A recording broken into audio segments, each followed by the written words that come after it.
मेरा अगला सवाल जो आचार्य जी से है, जो मेरे मन में भी ये सवाल था कि अगर किसी बच्चे का यहाँ पे हम दाखिला करवाते हैं और उसकी शिक्षा पूरी यहाँ पे पूरी हो जाती है, तो वो बच्चे की एक मन में भाव होता है या माता पिता का ही होता है कि हम अगर अपने बच्चे को गुरुकुल में पढ़ाएंगे तो एक तो बच्चा हमसे दूर हो जाएगा, हमारी नजरों के आंखों के सामने नहीं रहेगा, उनके आंखों का तारा। और दूसरा ये है कि वो सोचते हैं कि अगर गुरुकुल में पढ़ाई लिखाई करेगा तो वो कहीं जाके नौकरी नहीं कर सकता है, क्योंकि वहां जहाँ पे इंटरव्यू देना है नौकरी में तो वो सीबीएसई बोर्ड से अफिलिएटेड टाई अप पास करके वो सर्टिफिकेट हो 10th 12th का मार्कशीट, पासिंग सर्टिफिकेट, आपका ग्रेजुएशन का, वो दिखा के तब आपका इंटरव्यू होता है और आप इंटरव्यू क्लियर कर गए तो आपकी नौकरी लग गई। तो गुरुकुल में क्या ये ऐसा व्यवस्था है कि अगर यहाँ पढ़ने लिखने के बाद उसके पास ऑप्शन है, एक तो वो पैरों पे खड़ा हो गया है तो वो पहले अपना व्यापार कर सकता है, और दूसरा ये है कि उसने इस तरह की यहाँ पे पढ़ाई लिखाई अगर जो गुरुकुल में की है तो क्या उसके पास दूसरा दरवाजा भी खुला कि वो चाहे नौकरी करे चाहे व्यापार करे? जी, इसके बारे में थोड़ा ये मुझे बताइए। अब पहला तो प्रश्न ये है कि माता पिता को ये लगता है कि गुरुकुल में आने के बाद अपना बेटा या बेटी अपने से दूर हो जाएंगे, अपने आंखों का तारा है और वो जिगर का टुकड़ा है और उसको हम अलग कर देंगे तो बहुत धमासाम मच जाएगा और कुछ अलग हो जाएगा, बराबर। तो हम ये नहीं करना चाहते। अब ये कितनी संकुचित सोच है, आप विचार करिए। इसका कोई अंदाजा नहीं है कि आप ये कितना संकुचित सोच रहे हो अपने बेटे के बेटी के बारे में। आप इसको कैसे बना पाओगे? कुछ आपको अच्छे बिजनेसमैन भी बनाना है ना, राणा प्रताप, शिवाजी और भगत सिंह छोड़ दो, आपको उसको अच्छा बिजनेसमैन बनाना है ना, तो आपको ये सोच से बाहर निकलना पड़ेगा। क्योंकि आप जगत का इतिहास पढ़ लीजिए, अच्छे से अच्छा बिजनेसमैन वो बना है ना तब बना है जब वो घूमा है, जब उसने घर छोड़ा है, बराबर है जी। अच्छे से अच्छा संत बना है, अच्छे से अच्छा उद्योगपति बना है, उसने ठोकरें खाई है, क्योंकि बुद्धि बादाम खाने से नहीं आती है, ठोकर खाने से आती है। तो ये वस्तु आप जो अपने घर पर रखना चाहते हो वो रखो, बराबर। कितने दिन तक रख पाओगे आप उसको? और अच्छा, आप जीवन भर तक रख पाओगे? आप प्रयत्न करो 25 साल पर, उसकी शादी कर दो। अब आप कितना भी आपका मन है रखने का, वही आपके साथ नहीं रहेगा, वही आपको लात मार देगा। तो आप ये चाहते हो कि आप जैसा चाहते हो ऐसा वो आपके साथ जीवन भर रहे, ऐसा हो सकता है? नहीं हो सकता है। आपकी महत्ता उसको यदि पता चलवानी है, आपका कीमत उसको, आपकी कीमत उसको पता करनी है, उसको बताना है, तब वो कोई और बता पाएगा, आप नहीं बता पाओगे, बराबर है। और ऐसा सक्षम व्यक्ति बता पाएगा कि जो इसका मानस जानता हो, जो उसकी प्रकृति जानता हो, और वही आचार्य है। आचार्य सिखाता है मातृदेवो भव पितृदेवो भव। तब अपने बच्चे को यदि अपना रखना है, ऐसा स्वार्थ से भी आप सोचोगे तो उसको ऐसे स्थान पर भेजना चाहिए। वो आपसे दूर नहीं हो रहा है, वो आपसे करीब आ रहा है, वो शरीर से दूर हो रहा है, मन से करीब आ रहा है। घर पे रखकर आप क्या कहते हो? 24 घंटे आप बिठाते हो? नहीं। और घर पे आप सर्वे करा लीजिए, कितने बच्चे माता पिता के साथ सम्मान पूर्वक व्यवहार करते हैं, कितने बच्चे माता पिता के सामने नहीं बोलते हैं, कितने बच्चे माता पिता की इज्जत करते हैं। ये आपको आश्चर्य लगेगा और साथ साथ आघात लगेगा कि 5% बच्चे ऐसे नहीं है जो अपनी माता पिता की इज्जत करते हैं। तो आपने घर पे रखकर क्या उखाड़ लिया उसको? तो आपने शरीर से रखा, मन से कहां रखा? हम उल्टा करते हैं, और शरीर से ज्यादा मन बहुत ही कीमती है। देखिए, शरीर से मेरे साथ पूरा यहाँ गांव रह रहा है, एक भी व्यक्ति इधर आ रहा है नहीं आ रहा है। आप दिल्ली से आए कि नहीं? क्यों करीब हो गए? आप मन से करीब हो गए। आप शरीर से तो मानो दूसरी बार इधर आ रहे हैं, बराबर, लेकिन मन से आप कितने जुड़ गए हो? देखिए, अब ये पास वाला, हमारा खेत वाला पास में ही रह रहा है शरीर से, उसको ये सब पता है नहीं है। महत्व क्या है? शरीर से नजदीक रहना महत्व का है कि मन से नजदीक रहना महत्व का है? आप ट्रेन में जाते हो तो आपके साथ कोई 36 घंटा शरीर से नजदीक रहता है, उतना आपका भाई भी नजदीक नहीं रहता है, वो अमेरिका में रहता है। लेकिन आप विचार करो कि आप जब मुश्किल में होते हैं तो कौन आपका काम आता है? शरीर के साथ रहने वाला काम आता है कि मन के साथ रहने वाला काम आता है? तो माता पिता की ये भ्रांति तोड़ दीजिए कि अपने बच्चे को अपने साथ रखेंगे तो विकास होगा। ये कभी नहीं होगा। एक वृक्ष के नीचे कभी दूसरा वृक्ष हो ही नहीं सकता है तैयार। बराबर है। एक पेड़ के नीचे दूसरा पेड़ कभी नहीं होता है। पेड़ को यदि दूसरा तैयार करना है बीज में से पेड़ को, तो उसको स्वतंत्र हवा, स्वतंत्र पानी, स्वतंत्र प्रकाश की आवश्यकता होती है। वो स्वतंत्र हवा, स्वतंत्र प्रकाश, स्वतंत्र पानी वो बच्चों को वो नहीं दे सकते हैं, वो उसका घड़तर नहीं कर सकते। यदि कर सकते थे तो दशरथ राजा ने राम का क्यों नहीं किया? बिल्कुल सही। क्यों कृष्ण ने अपने घर पर, वो तो राजा महाराजा थे, वो तो कहते थे विश्वामित्र को कि भाई वो उधर नहीं आ पाएंगे राम, आप इधर आ जाओ। वो तो प्रधानमंत्री से बड़ा ओहदा रखते थे, पूरे राज्य के वो मालिक थे, तो भी क्या बताया राम को कि नहीं, तुझे यदि बनना है कुछ महान तो तुझे आश्रम में जाना पड़ेगा, तुझे लकड़े हाथ से काटने पड़ेंगे, तुझे पानी भरना पड़ेगा, तुझे गुरु की सेवा करनी पड़ेगी, ये सब करके तुझे सीखना पड़ेगा।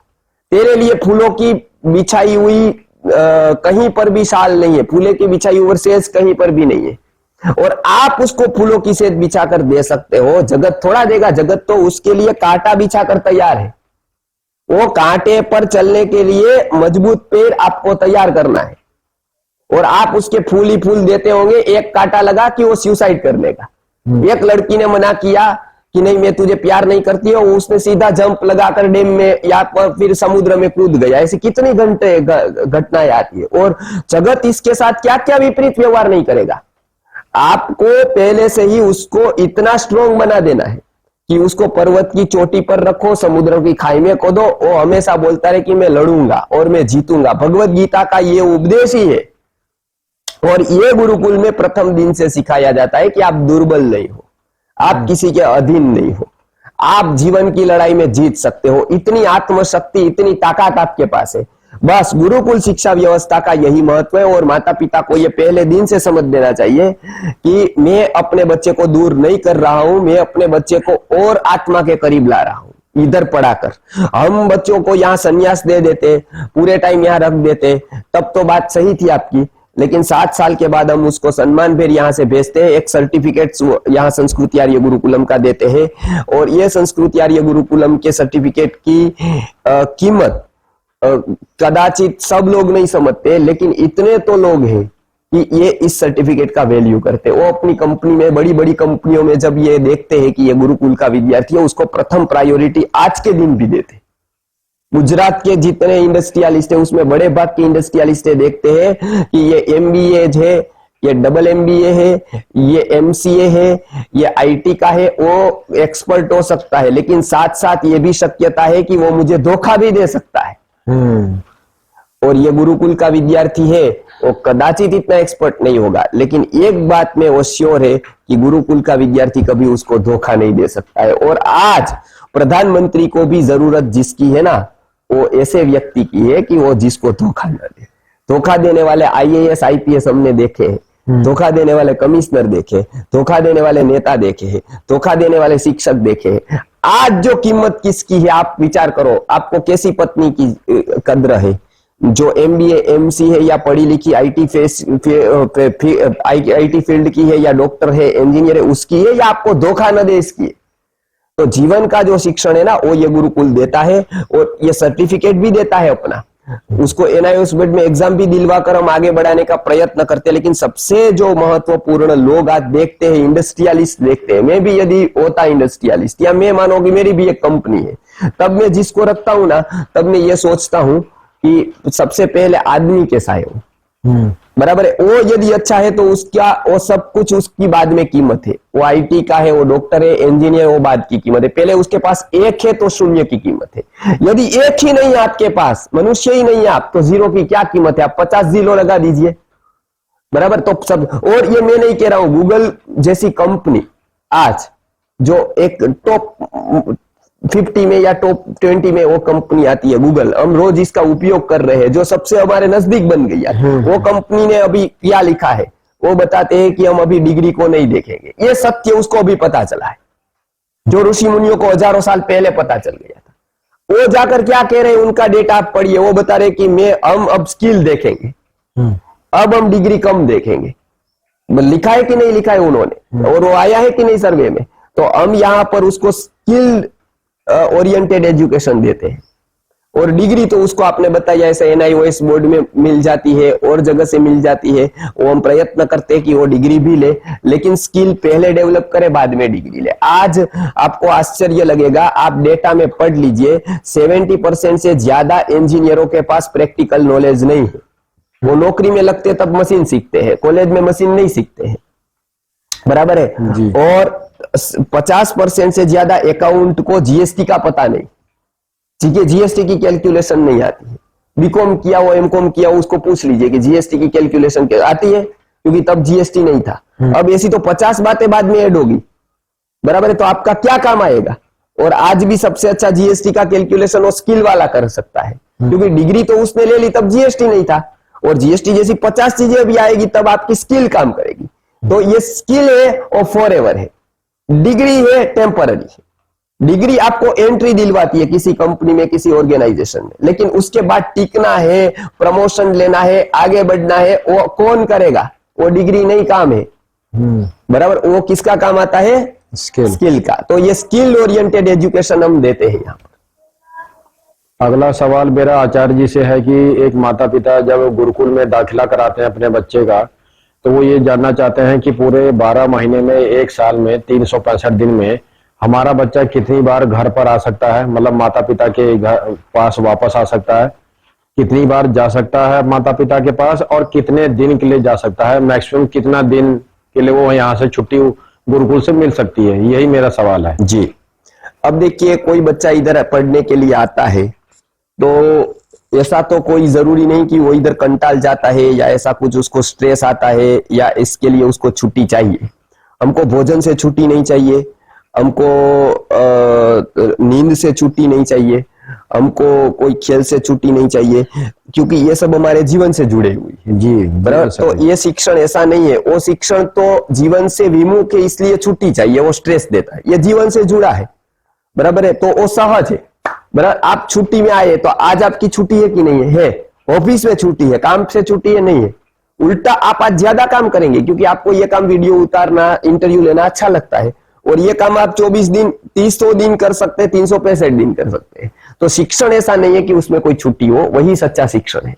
मेरे कोई छुट्टी नहीं होती है, मैं 365 दिन ऐसे ही कार्य करता हूं, और कोई इतना काम करने के बाद भी कोई स्ट्रेस नहीं होता है, कोई टेंशन नहीं होता है, कुछ नहीं होता है। मैं सुबह 7 बजे यहाँ आ जाता हूँ और रात को 10 बजे जाता हूँ, बराबर है। आपके गुरुकुल में जो बच्चों की संख्या है अभी वो बच्चों की संख्या 20 की है, 20 की है, बराबर, क्योंकि हम क्वालिटी तैयार करते हैं। 350 फॉर्म आए हैं, 275 वेटिंग है, 275 वेटिंग है, लेकिन उसमें से अभी रेशियो जो है यहाँ पे दाखिला हो रखा है 20 बच्चों का, 20 बच्चों का।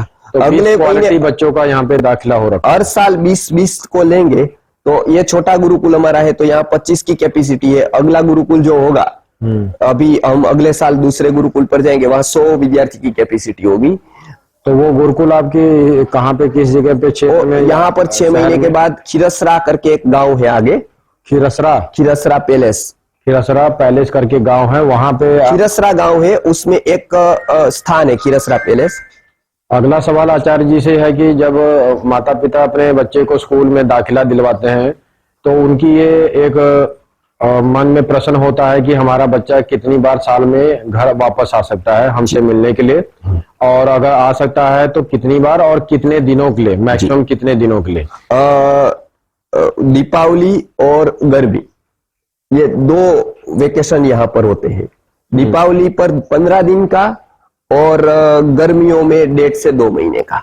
1.5 से 2 महीने का, जी, मतलब 1.5 महीने, मानो आप अप्रैल बीच में वेकेशन कर देते हैं और जून की शुरुआत में खोल देते हैं। 1.5 से 2 महीने तक लगभग वेकेशन होता है गर्मियों में। 15 अप्रैल से 31 मई तक का, 31 मई तक का होता है, बराबर है। ये एक वेकेशन, और दूसरा वेकेशन दीपावली पे 15 दिन का होता है। ये 2 वेकेशन यहाँ पर होते हैं ऑफिशियली। अब दूसरा, घर पे कुछ ऐसा प्रसंग बन गया, माता की पिता की तबीयत खराब हो गई, दादी दादा की तबीयत खराब हो गई, कुछ ऐसी इमरजेंसी आ गई, तो वो जा सकता है। लेकिन ये इमरजेंसी है तब, ऐसा नहीं है कि किसी की शादी है मौसी के लड़के की और हम जाए, ऐसा नहीं, क्योंकि उसमें विद्यार्थी को नहीं जाना चाहिए। अर्जेंसी है तब कभी भी जा सकता है, लेकिन अननेसेसरी नहीं जा सकता है। इसी बीच में एक छोटा सा सवाल आचार्य जी से है कि ये तो बताया कि दिवाली पे और 15 अप्रैल से 31 मई के बीच में बच्चे का अपने माता पिता से मेल मिलाप हो सकता है। ये है साल में 2 बार, लेकिन 365 दिन में से ऐसा भी तो हो सकता है कि माता पिता अपने बच्चे से बात करना चाहते हैं फोन पर, तो फोन पर बात कर सकते हैं। ये सुविधा भी उपलब्ध है क्या? जी, ये हर बुधवार को बात कर सकते हैं बच्चों के साथ, हफ्ते में एक बार हफ्ते में बात करना है, वो भी बुधवार को जी। और वो समय निर्धारित होता है पूरे दिन में कभी भी? शाम को कितने बजे से? मतलब शाम को 6 बजे से चालू हो जाता है, 9 बजे तक चलता है। अलग अलग बच्चे जब क्रम आता है उसका तब वो बात करते हैं। अगला सवाल मेरा आचार्य जी से है कि जब बच्चा सुबह उठता है तो वो कितने बजे से उठता है और रात तक होते होते उसकी पूरी की पूरी मुझे एक दिनचर्या आचार्य जी से जाननी है। सुबह से लेकर शाम तक उसका पूरा दिन कैसे, किन किन विषयों पे और किन किन चीजों पे उसका रोल अदा किया जाता है। यहाँ की दिनचर्या बच्चों के क्षणों क्षण का उपयोग हो इस तरह से रखी गई है जी। क्योंकि आपके लिए, जो बच्चों के लिए, विद्यार्थियों के लिए असेट क्या है? टाइम वो असेट है उसकी। इसके लिए हम गोल्डन पीरियड, गोल्डन टाइम बताते हैं, स्टूडेंट्स लाइफ को गोल्डन लाइफ बताते हैं क्योंकि वो टाइम महत्व का है। तो सुबह यहाँ पर सब बच्चे 4:45 से लेकर 5:15 तक उठ जाते हैं। उसके बाद वो अपना नित्य कर्म, स्नान वगैरह करके अग्निहोत्र में हाजिर हो जाते हैं सूर्योदय के समय। अग्निहोत्र हो गया, उसके बाद सूर्य नमस्कार, योगासन, प्रार्थना, ये सब करते हैं। सुबह सुबह संस्कृत के सभी सूत्र का रिवाइज करते हैं, वो बोलते हैं, उच्चारण करते हैं ताकि उसकी मस्तिष्क की शक्ति बढ़े, उसकी स्मृति शक्ति बढ़े। और आयुर्वेद में पहला ये नियम है, जिसको अपनी बुद्धि को बढ़ाना है, अपनी स्मृति को बढ़ाना है, उसको सूर्योदय से पहले उठ जाना चाहिए जी। तो सूर्योदय से पहले उठ गए। अब जिसको अपनी स्मृति को, बुद्धि को, चेतना को बढ़ाना है, उसको रोज सूर्य नमस्कार करना चाहिए, करते हैं। जिसको अपनी चेतना को विकसित करना है, स्वास्थ्य को अच्छा रखना है, रोज अग्निहोत्र करना चाहिए, करते हैं रोज। उसके बाद आता है कि ये जो कुदरत ने जो शरीर बनाया है, मन बनाया, बुद्धि बनाई, उसके अनुरूप जितने भी नियम है, जैसी चर्या रखी है ऐसी यहाँ रखी है, तो कोई भी विपरीत नहीं है। फिर उसका नाश्ता होता है 8 बजे। नाश्ता करने के बाद वो कपड़े धोने जाते हैं क्योंकि खुद का कपड़ा खुद को धोना है, तो एक्सरसाइज हो जाती है उसमें जी, कसरत रोज एक्सरसाइज हो गई बराबर। अब वो स्वयं सुखाते हुए कला आ जाती है, अपने कपड़े को कैसे सुखाना है, कैसे उसको लेना है, एक कला आ गई अपने जीवन की। और आज आप देखेंगे कि बहनों को भी कपड़े धोने में आलस आ रहा है, बराबर है, आज कपड़े सुखाने में आलस आ रही है, बराबर। तो ये उसके जीवन में पहले दिन से वो सीख जाते हैं, बराबर। तो ये एक हो गया। फिर वो 10 बजे, 9:30 बजे फिर से क्लास में आते हैं। 9:30 से एक क्लास होती है, 11 बजे तक दूसरी होती है, 11:15 से लेकर 12:15 तक। तो ऐसी 2 क्लासें हो जाती है। 12:30 पर भोजन हो जाता है। फिर 1 घंटे आराम होता है, 1-1.5 घंटे। फिर 1-1.5 घंटे वो जो कुछ करना है वो करते हैं, अपना स्वयं विचार चिंतन करते हैं। 3 बजे से 2:30 से 3 बजे से फिर दूसरी क्लास लगती है 5 बजे तक। 5 बजे खेल खेलते हैं लोग। तो 6 बजे तक, 6, 6:15 बजे भोजन हो जाता है। फिर वो भोजन करने के बाद अग्निहोत्र में आते हैं। अग्निहोत्र के बाद रोज सभा होती है, उसमें अपने अपने विचार वक्तव्य से रजू करते हैं, तो वो वक्तव्य कला सीखते हैं।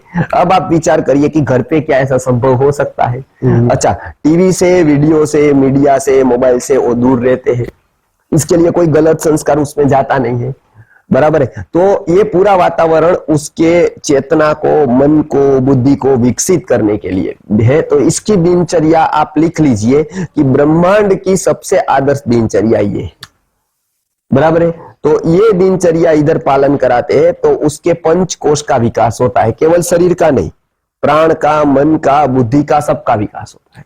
तो आचार्य जी, जब ये दिनचर्या जैसे आपने पूरा बताया स्टेप बाय स्टेप, तो रात में सोने का इनका समय क्या? सोने का 9:30 से 10 बजे तक मैक्सिमम, क्योंकि सुबह 4:45 बजे उठना है। तो पर्याप्त निद्रा चाहिए, इतनी निद्रा काफी है। तो इसके लिए रेगुलर रूटीन में उसकी ये दिनचर्या है और उसके जीवन पे आमूल परिवर्तन आता है ये दिनचर्या से। आप घर पे भी ये दिनचर्या रखकर देखो, बराबर है। आपको 2 ही महीने में इसका परिणाम देखने को मिल जाएगा। आप केवल 2 महीने तक किसी बच्चे पर ये हमारी दिनचर्या अप्लाई करके देखो, बराबर। आप कहोगे कि ये वर्ल्ड की बेस्ट दिनचर्या है जी। तो ऐसा आपको उसके फर्क आपको महसूस हो जाएंगे जी।